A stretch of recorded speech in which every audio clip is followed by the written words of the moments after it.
Radhe Radhe, and I welcome you all in this video. In this video we are going to discuss about the 15th unit, which is about the softwares we use in our daily life. So familiarization with the use of statistical software like SPSS and GraphPad. So these are the topics we are going to discuss today. तो SPSS क्या होगा हमारे पास? SPSS एक ऐसा software है जिसको हम use करते हैं स्टैटिस्टिकल वैल्यूज़ निकालने के लिए. ठीक है, तो SPSS की फुल फॉर्म क्या होगी? Statistical package for social sciences. ठीक है, statistical package for social sciences is a versatile and responsive program designed to undertake a range of statistical procedures. मतलब इस सॉफ्टवेयर को डाउनलोड करके आप इसमें जो भी हमने अब तक सिलेबस में अपने जो भी टर्म्स पढ़ी हैं, चाहे वो स्टैंडर्ड डिवीजन से लेकर टेस्ट तक हो, नॉन पैरामेट्रिक या पैरामेट्रिक टेस्ट, ठीक है, या वाइटल स्टैटिस्टिक्स, कुछ भी आप उसमें निकाल सकते हो. ठीक है, तो SPSS software is widely used in range of disciplines. It is important to note that SPSS is not only the statistical software. There are many others that you may come across if you pursue a career that requires you to work with data. अगर आप ऐसे career को choose करते हो जहाँ पे आपको statistical values निकालने को मिल जाए, तो वहाँ पे आप कई सारे सॉफ्टवेयर यूज़ कर सकते हो. ये एक ऐसा सॉफ्टवेयर सिर्फ़ और सिर्फ यही सॉफ्टवेयर नहीं है. आप स्टेटा यूज़ कर सकते हो, स्ट्रेटा यूज़ कर सकते हो, या फिर आर सॉफ्टवेयर. कई सारे सॉफ्टवेयर्स ऐसे होते हैं जिसको आप इसके ऑल्टरनेटिव में यूज़ कर सकते हो. कई सारे सॉफ्टवेयर मिलेंगे. ठीक है, some of the others commonly used software are Stata and SAS. ठीक है, तो इन सॉफ्टवेयर्स को भी आप यूज़ कर सकते हो कोई भी वैल्यू निकालने के लिए. तो focus for this is session her is on SPSS. तो यहाँ पे हम SPSS पढ़ेंगे. ये जो हमने स्लाइड बनाई है, ये इसमें हम SPSS को डिस्कस करने वाले हैं. तो यूजेस ऑफ SPSS क्या रहेंगे? It is a very powerful and flexible system for statistical information analysis. With SPSS we can prepare statistical tables of 1, 2 और हायर डायमेंशंस. कोई टेबल बनाना हो हमें, फ्रिक्वेंसी टेबल्स हो गए, या कोई भी टेबल हमें बनाना हो, तो डाटा हम इसमें फीड कर सकते हैं. Produce high quality graphical representation उसकी निकाल सकते हैं. Comparison of means with t test, z test, कोई भी टेस्ट उस पर परफॉर्म कर सकते हैं. Perform advance statistical analysis like multiple regression, factor analysis, analysis of variance, ANOVA हो, मल्टीपल रिग्रेशन हो, कोरिलेशन हो, कुछ भी हो तो आप उसमें रन कर सकते हो. ठीक है, तो ये आपको जो फ़ोटो दिख रही है इसमें आप देख सकते हैं कि इस तरीके का आपका SPSS दिखेगा. ये आपको डाटा व्यू दे रखा है, data view for SPSS Windows. तो डाटा व्यू में आपको डाटा इसमें एंटर करना होगा. ठीक है, तो आपको जो भी आपका डाटा है वो उसमें आप एंटर कर सकते हो. वेरिएबल व्यू में जब आप जाओगे तो वेरिएबल व्यू में आप इसको वेरिएबल को नेम दे सकते हो, कि जैसे अभी एज और लास्ट वीडियो में हमने किया था एज और ग्लूकोज लेवल का कोरिलेशन जब निकालना है हमें. ठीक है, तो एज और ग्लूकोज लेवल उसको नेम आप दे सकते हो वेरिएबल्स को. X और Y या कुछ भी जिस वेरिएबल को आपने स्टडी करना है उसको आप नेम दे सकते हो. ठीक है, डाटा व्यू में आप डाटा एंट्री करोगे. ठीक है, अब यहाँ पे वेरिएबल व्यू देख सकते हैं आप. वेरिएबल व्यू में हम उसको नाम दे सकते हैं वेरिएबल्स को, जो हमने जिसके अकॉर्डिंग हमें टेस्टिंग करनी है. नेम, टाइप, विद, कुछ भी आप उसको नाम दे सकते हो वेरिएबल्स को, और फिर डाटा एंट्री कर सकते हो यहाँ पे. ठीक है, तो इसके अकॉर्डिंग आप कुछ भी कर सकते हो. और यहाँ पे डाटा एंट्री करने के बाद आपने जैसे सपोज़ डाटा एंट्री करी, वेरिएबल्स के नाम दे दिए, कोरिलेशन सपोज़ निकालना है आपको इनके बीच का, X और Y के बीच का.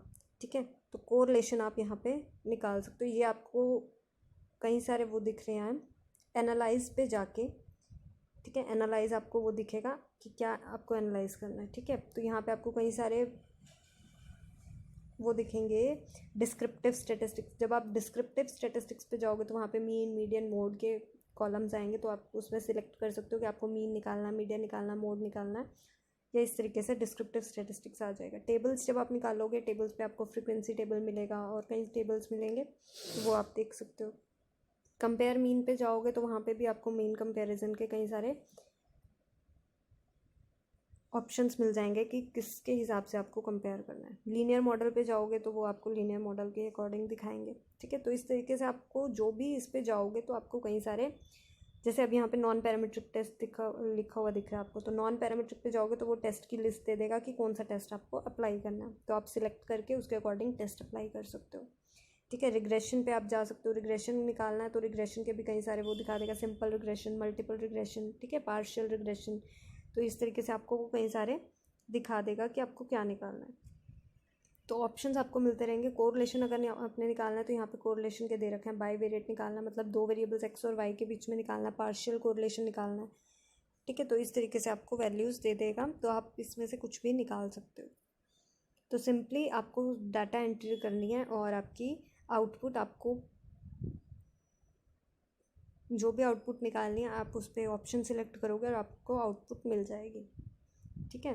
अब जैसे आपने सपोज फ्रिक्वेंसी टेबल बनाया कोई, तो आपने उसकी आउटपुट ऐसे निकल के आएगी, ठीक है। फ्रिक्वेंसी टेबल का आपने कोई ऑप्शन सिलेक्ट किया कि आपको फ्रिक्वेंसी टेबल चाहिए, तो वो आपको आउटपुट, ये आपका आउटपुट का व्यू है कि अगर आपका आउटपुट इस तरीके से आएगा, ठीक है। तो अगर आपने सपोज़ कोई डिस्क्रिप्टिव स्टेटिस्टिक टेस्ट किया तो उसमें आपको फ्रिक्वेंसीज चाहिए, तो आप ये व्यू आपका आ जाएगा। इसको आप सेव कर सकते हो फ्यूचर यूज़ के लिए और फिर आप उसको प्रिंट आउट निकाल सकते हो। तो आपका कितना इजी हो जाता है कोई सॉफ्टवेयर यूज़ करके आपको स्टेटिस्टिकल वैल्यू, स्टेटिस्टिकल मेजर्स को निकालना किसी भी सॉफ्टवेयर को यूज़ करके। सिर्फ आपको डाटा एंट्री करनी है और आपको सिलेक्शन करनी है कि आपको निकालना क्या है, ठीक है। टेस्टिंग भी आप कर सकते हो, टी टेस्ट भी निकाल सकते हो, z test, F test, H test, कुछ भी आप निकाल सकते हो इसमें, ठीक है। नेक्स्ट सॉफ्टवेयर जो इसमें दे रखा है वो है ग्राफ पैड। ग्राफ पैड में क्या होता है कि आप कुछ भी, SPSS की तरह ही है, इसमें भी आप कोई भी टेस्ट अप्लाई कर सकते हो, ठीक है। तो कॉलम स्टेटिस्टिक्स अगर आपको निकालनी है, मीन, मीडियन वगैरह ये सब, कॉन्फिडेंस इंटरवल हो गया, ठीक है। Also test distribution conforms to a Gaussian distribution using Kolmogorov Smirnov test, ठीक है। गॉसियन डिस्ट्रीब्यूशन को भी निकालता है ये, मतलब नॉर्मल डिस्ट्रीब्यूशन को, ठीक है। ग्रुप कंपैरिजंस करने हो, pair t test, unpair t test, Mann Whitney U test, Wilcoxon U test, ये सारे आप निकाल सकते हो। Ordinary and repeated measures ANOVA, Kruskal Wallis, ठीक है। ये सारे टेस्ट आप इस पर परफॉर्म कर सकते हो। Contingency tables chi square test में यूज़ होते हैं, ठीक है। तो ये सारे टेस्ट आप निकाल सकते हो। फिशर टेस्ट भी कर सकते हो। फिशर टेस्ट में आप 95% confidence intervals, relative risk, odds ratio, ये जो हमने किया था, difference between two proportions, sensitivity, specificity, ये सब कुछ आप इसमें निकाल सकते हो, ठीक है। तो इस सब में आप ये निकाल सकते हो।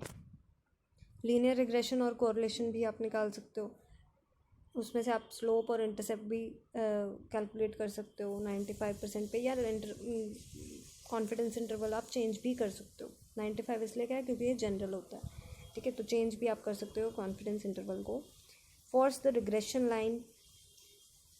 रिग्रेशन लाइन को प्लॉट कर सकते हो, ठीक है। कोरिलेशन कोफिशिएंट निकाल सकते हो, स्पेसमैन हो, रैंक हो या कार्ल पियर्सन हो, कोई भी आप निकाल सकते हो कोरिलेशन भी, ठीक है। मल्टीपल रिग्रेशन एंड कोरिलेशन हो गया, कैलकुलेट कोरिलेशन मैट्रिक्स हो गया।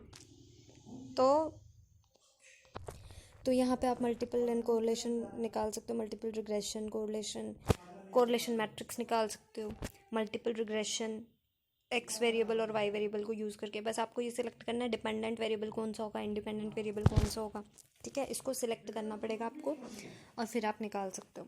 For each x variable compute it's best fit coefficient with standard error and 95% confidence interval and p-value testing whether the variables contribute significantly to the model, ठीक है। p value testing कर सकते हो आप, confidence intervals निकाल सकते हो, standard error आप निकाल सकते हो और बेस्ट फिट उस पर कर सकते हो, ठीक है।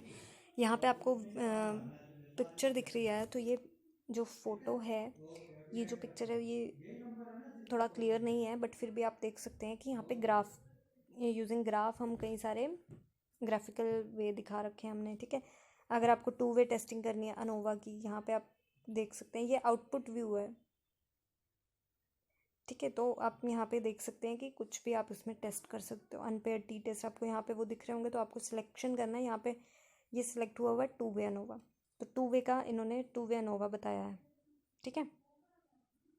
ये 2 वे अनोवा है, ये 1 वे अनोवा है, ये आपको अनपेयर्ड टी टेस्ट दिख रहा है, और यहाँ पे एक्चुअली ये क्लियर नहीं है तो ये पढ़ा नहीं जा रहा कि क्या लिखा हुआ है, ठीक है। तो यहाँ पे आप देख सकते हैं कि आप कुछ भी इसमें से सिलेक्ट कर सकते हैं, ठीक है। तो यहाँ पे भी आप देख सकते हैं, अगर आपने डाटा एंट्री करी है, डाटा एंट्री के बाद आपको वो पूछेगा कि एनालिसिस क्या करना है। एनालाइज डाटा पे सबसे पहले तो आपको एनालाइज डाटा पे जाना है। एनालाइज डाटा पे करके आप उसमें सिलेक्शन कर सकते हो कि आपको नॉन लीनियर रिग्रेशन निकालना है, लीनियर रिग्रेशन निकालना है, कोरिलेशन निकालना है, क्या कुछ आपको निकालना है, ठीक है। इसको आप स्क्रॉल डाउन करोगे, आपको कहीं नेक्स्ट ऑप्शंस मिलेंगे, फिर आप उसको ओके कर सकते हो, ठीक है। तो इस तरीके से आप